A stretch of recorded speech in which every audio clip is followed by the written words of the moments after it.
Conheça algumas tendências do mercado cripto e porquê do surgimento de milhares de altcoins, microcoins, scams e afins.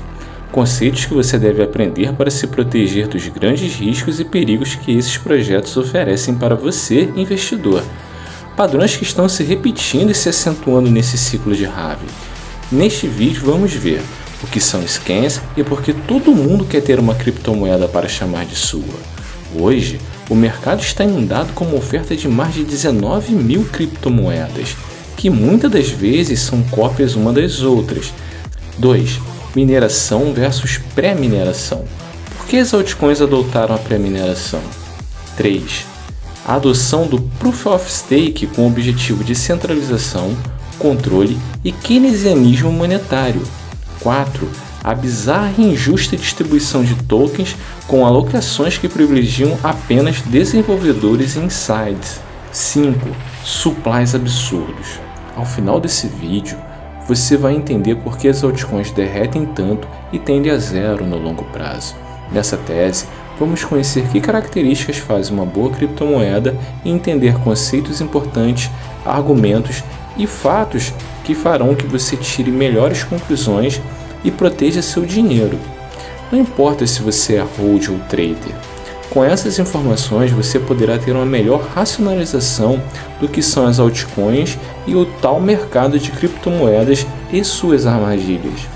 Travestidas de distribuição justa, gasto de energia, rapidez, escalabilidade, soluções de problemas que você não tem, roadmaps complexos, projetinhos promissores e, por fim, como isso mostra uma tendência que termina sempre com controle, centralização, hacks infinitos, forks, despejo de milhões, bilhões, até trilhões de tokens na cabeça dos investidores, apenas enriquecendo CEOs de exchanges e desenvolvedores de criptomoedas.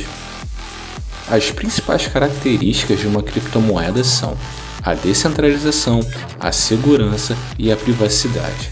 A maioria dos ativos do mercado prometem isso e se vendem assim. Então, por pura lógica, uma criptomoeda não deveria ter a figura de um dono, um CEO, uma autoridade central ou uma persona que seja a imagem de tal projeto. Porque, uma vez que tenha, no momento em que um governo ou tirano queira, basta pressionar ou apontar o fuzil para que o mesmo adquira o controle e o destino do ativo. E isso ficou muito claro com o atual momento das exchanges, que hoje, infelizmente, foram tomadas por organizações estatais e cooptadas por governos mundo afora, se tornando extensões dos mesmos, tirando de seus clientes a privacidade e deixando-os expostos a possíveis bloqueios de bens. Por mais que uma criptomoeda possa ser centralizada por definição, essa não foi a narrativa adotada pelo marketing dessas empresas, porque o conceito eleito pelo público foi o de descentralização. Ou você já ouviu algum projeto se vendendo como a melhor e mais centralizada criptomoeda do mercado? Creio que a resposta seja não. Basta uma rápida pesquisa e o que encontramos é apenas centralização com verniz de descentralização. Seria esse o caso de greenwash no mercado de cripto? Ou melhor, decentralize wash? Ao contrário de sistemas financeiros tradicionais centralizados, a ideia que tínhamos era de que o mercado de criptomoedas fosse descentralizado, pois o mesmo se vendeu como tal, quando na verdade não é. O objetivo das criptomoedas em usar a tecnologia de blockchain é a descentralização, impedir ou proteger que alguém possa fazer alterações nos registros ou no software unilateralmente. Pelo fato de que nos sistemas tradicionais ou entidades de governança administrativas centralizados como os bancos centrais, isso ocorre com frequência, permitindo fazer o que bem entendem com os ativos, como reversão das transações, bloqueios, confiscos e criação de oferta artificial, sendo esse algum dos principais problemas que uma criptomoeda deveria resolver. A imutabilidade dos registros, a segurança dos fundos e uma política monetária clara e transparente são fatores absurdamente relevantes para uma criptomoeda e a confiança na mesma. E temos aqui um ponto a ser observado, no qual levei muito tempo para compreendê-lo, o aspecto da confiança. E olhando o caso do Bitcoin, que foi criado com a proposta de replicar propriedades do papel moeda, só que em um ambiente totalmente digital, ponto a ponto, de pessoa para pessoa, com um código aberto e auditável, e não dependente de uma autoridade para a confiança, temos nessa ordem a descentralização, a transparência e a confiança.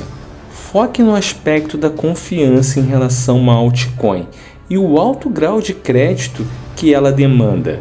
Acreditar na imutabilidade de propósito do dono, integridade dos agentes humanos, não interferência do Estado, roadmaps complexos, prazos de entrega, obscuridade e fragilidade de códigos.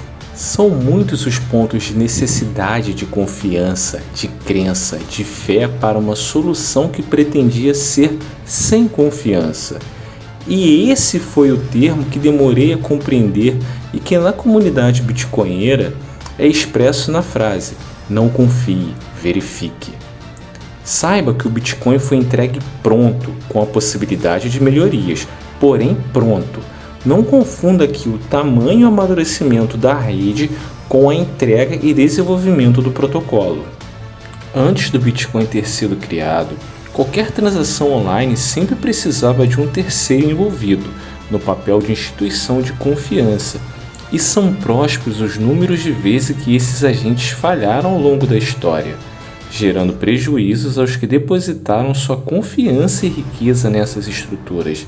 Sendo assim, fica claro o alerta ao alto nível de centralização das altcoins e o risco que isso gera. Identificando os golpes. O golpe está aí, cai quem quer. Em nenhum outro contexto essa expressão se enquadra tão bem.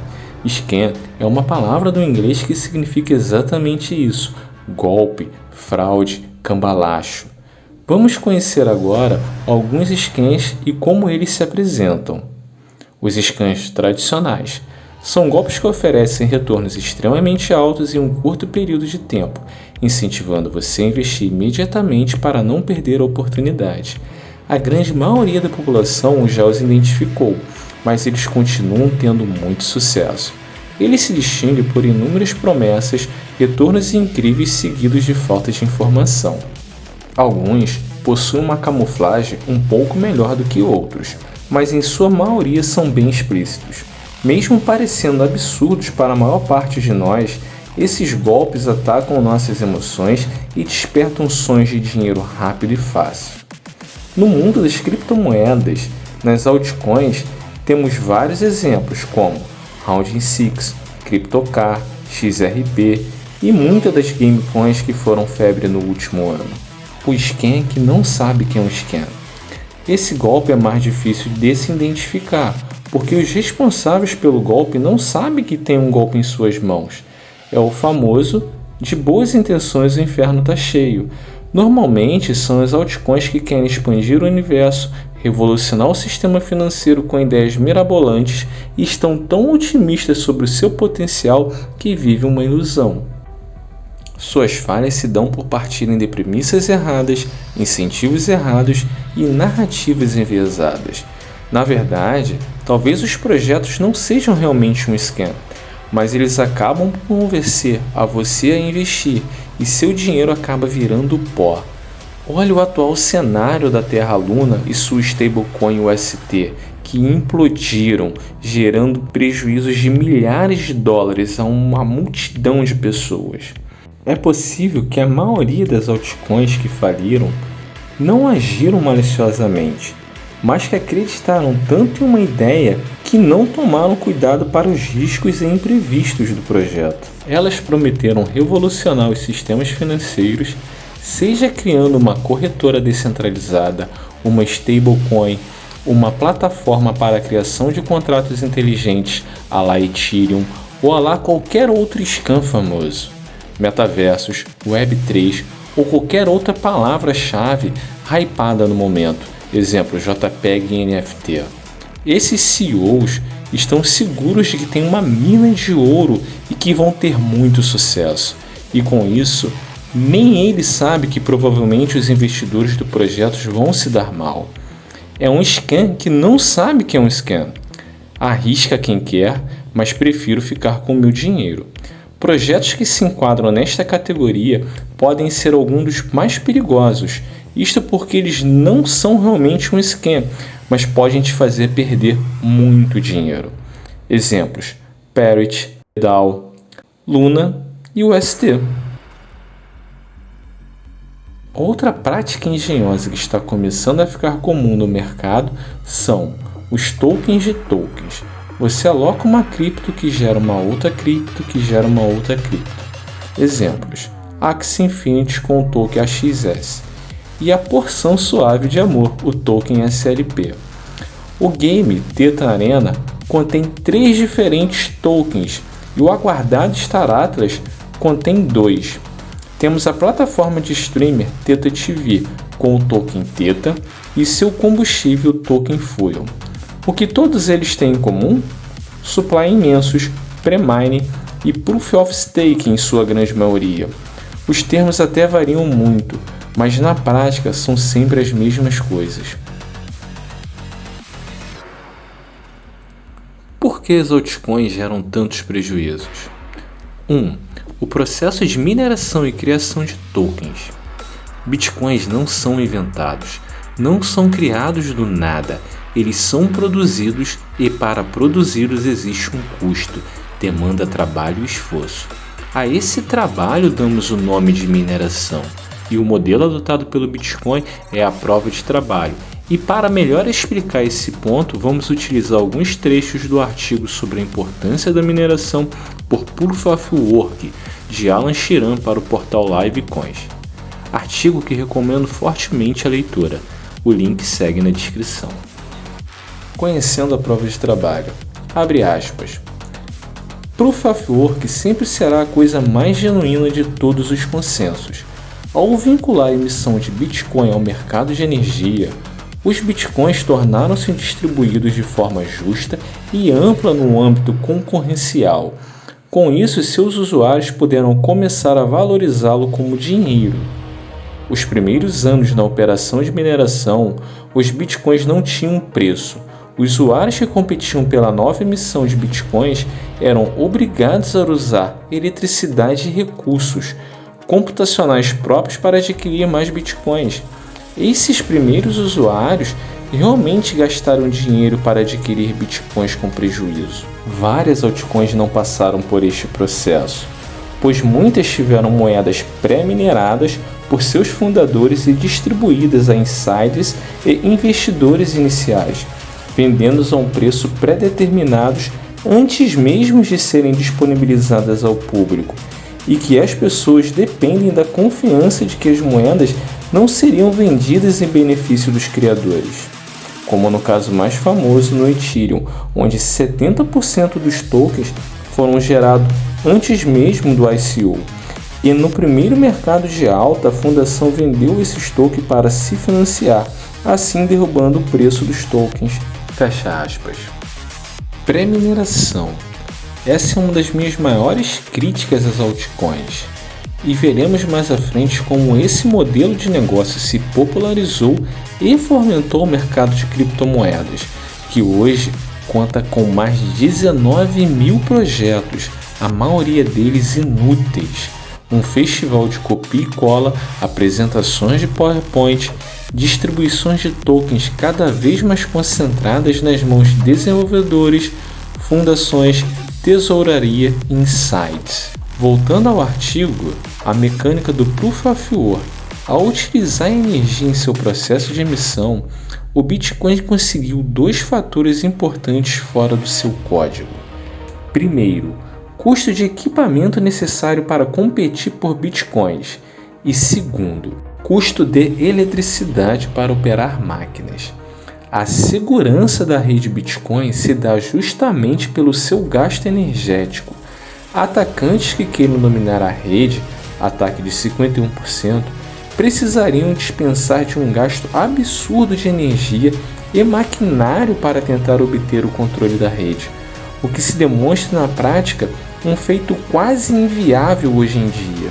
Graças ao Proof of Work e Full Nodes, nem mesmo os mineradores e os maiores holders de Bitcoin podem alterar o protocolo.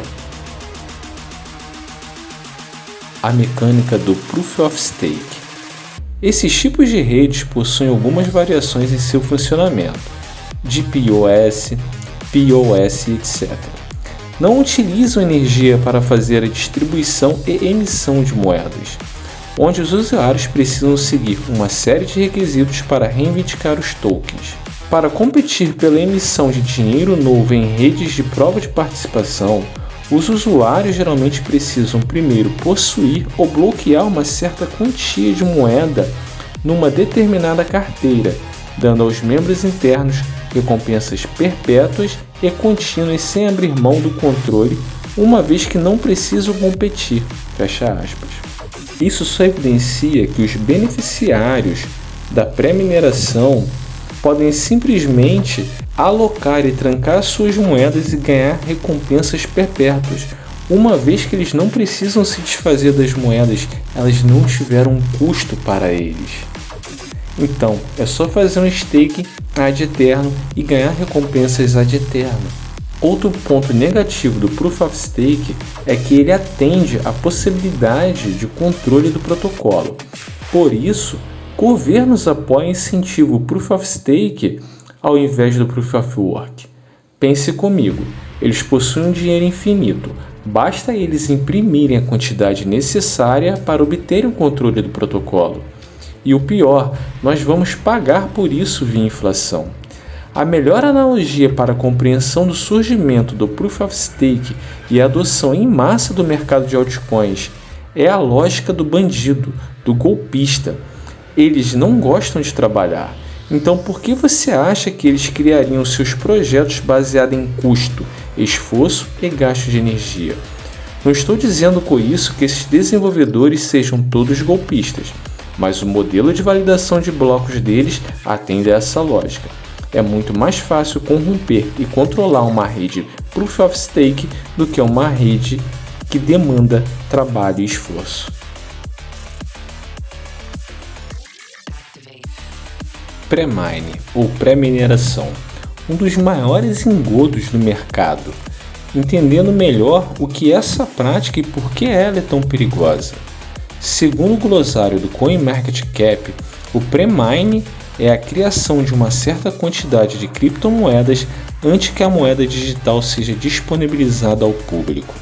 No caso de uma moeda digital, os tokens criados previamente são reservados antes do lançamento da moeda, criando valor para os seus detentores iniciais após se tornarem negociáveis. Na maioria dos casos, essas primeiras moedas vão para insiders, desenvolvedores, fundações, tesourarias e membros da equipe da ICO, que ajudaram a dar origem à moeda. O Ethereum, o segundo maior ativo digital por capitalização de mercado, é um exemplo de criptomoeda que viu um grande número de tokens sendo pré-minerados antes da ICO, cerca de 70% como mencionado no artigo de Alan Sheeran. Ao contrário do Bitcoin, por exemplo, as moedas pré-mineradas são mantidas por grupos centralizados. Esses grupos trabalham coordenadamente para manter o controle do ativo. Sendo assim, muitos desenvolvedores pré-mineram e reservam um grande número de moedas antes da ICO, sem divulgar essas informações ao público. Então, quando a criptomoeda é lançada, os preços são inflacionados devido à falta de moedas disponíveis. Esses desenvolvedores levariam suas moedas pré-mineradas de volta ao mercado, causando um declínio acentuado em seu preço e prejudicando as pessoas de fora. A essa prática chamamos de despejo. A armadilha do supply limitado. O supply de uma criptomoeda é a quantidade total de moedas de um projeto. Supply vem do inglês e significa fornecimento. Então temos duas métricas a serem analisadas: a quantidade máxima de moedas e a quantidade circulante. Exemplo, o Bitcoin, que tem um fornecimento máximo de 21 milhões e com uma oferta circulante hoje de um pouco mais de 19 milhões de moedas. restando apenas a entrada de 3 milhões de bitcoins a serem produzidos e ofertados em sua base monetária. Para simplificar, vamos manter apenas esses dois fatores, o supply máximo e o circulante. E como isso afeta o preço do ativo? Sendo que fica aqui um sinal de alerta. Se já não fosse o bastante o pré-mine, a distribuição arbitrária de tokens, o POS, agora temos o problema do despejo de token que pode ser visto na análise desses dois fatores. E quanto maior for a diferença entre o supply circulante e o supply máximo, maior a possibilidade de despejo por esses insights, afetando diretamente o preço à medida que podem despejar quantidades absurdas de tokens ao supply circulante, inflando e manipulando o seu preço de acordo com suas conveniências. Abrindo um parênteses. Um supply alto ou até mesmo infinito, em teoria, não necessariamente é tão ruim dependendo do seu fluxo de entrada de novas moedas. Fecha parênteses. Temos uma melhor noção dessas métricas com o exemplo a seguir. Olha a Sandbox. Tem um supply máximo de 3 bilhões de tokens, com uma oferta circulante hoje de 1,2 bilhões. Esse ativo ainda sofrerá o impacto de uma entrada de mais de 50% de novas moedas em sua base circulante e que estão em mãos dos seus desenvolvedores. O ponto que desejo evidenciar aqui é: essas moedas já estão nas mãos de alguém que só está esperando você entrar para se desfazerem delas bem em cima de você. E quanto menor a base circulante em relação ao total máximo, maior o perigo de despejo por insiders e desenvolvedores, como ocorreu nos casos históricos da XRP, ICP e Link. A maioria dessas moedas não tiveram um custo para serem produzidas, lembra? Esses desenvolvedores propositalmente transferiram o modelo cantilionário das moedas de governo para a criptoeconomia. Infelizmente, é muito fácil cair no otimismo do mercado e acabar investindo. Lembre-se de que as altcoins, na maior parte das vezes, não possuem nada de concreto. São apenas pequenos testes e ideias. Quando são? Todos esses fatores inviabilizam a construção de confiança em praticamente todas as altcoins. Muitos altcoins dizem: certifique-se da origem dos projetos, fundamentos, conheça o projeto. Cuidado ao fazer isso. Possivelmente, se você estudá-lo, você vai se tornar um Bitcoin maximalista. Não estou te sugerindo isso, mas é possível que aconteça. Todo esse marketing e ideias revolucionárias não mudam o fato de que, com um olhar mais atento, todas foram desenhadas para a centralização, controle e despejo de tokens em cima dos investidores retardatários. Pois se você não é um desenvolvedor de projeto ou insider, você é um retardatário. Ler bem as informações fornecidas sobre o projeto, buscar opiniões de outras pessoas e avaliar o token não vão te proteger dessa prática de mercado que se repete novamente nesse ciclo de halving. E como você pode ver, chegamos ao seguinte questionamento: alguma se salva? A minha mais sincera resposta é: eu não sei. Não saberia citar uma altcoin sequer. Todas, em maior ou menor grau, têm essa estrutura perversa. E para concluirmos, não se sinta mal por ter acreditado em alternativas falsas ou golpes. À medida que vamos nos desenvolvendo e amadurecendo no mercado cripto e, por consequente, para o Bitcoin, é natural que você passe pelos estágios do luto.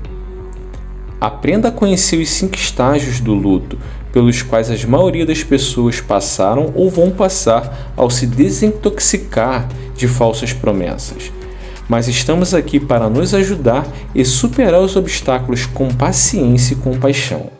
Se você é um altcoiner, um pré-coiner e chegou até aqui, possivelmente você vai passar por esse processo.